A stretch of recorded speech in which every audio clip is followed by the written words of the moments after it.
ध्यानम् अरुणां करुणातरङ्गिताक्षीं द्रुतपाशाङ्कुशपुष्पबाणचापाम् अणिमाधिविरावृतां मयूखैः अहमित्येव विभावये भवानी।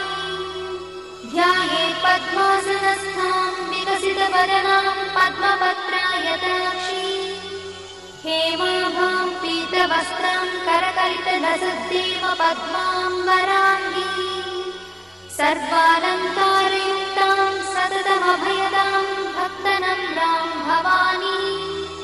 श्रीविद्यां शान्तमूर्तिं सकलसुरक्तां सर्वसम्पत्प्रदात्री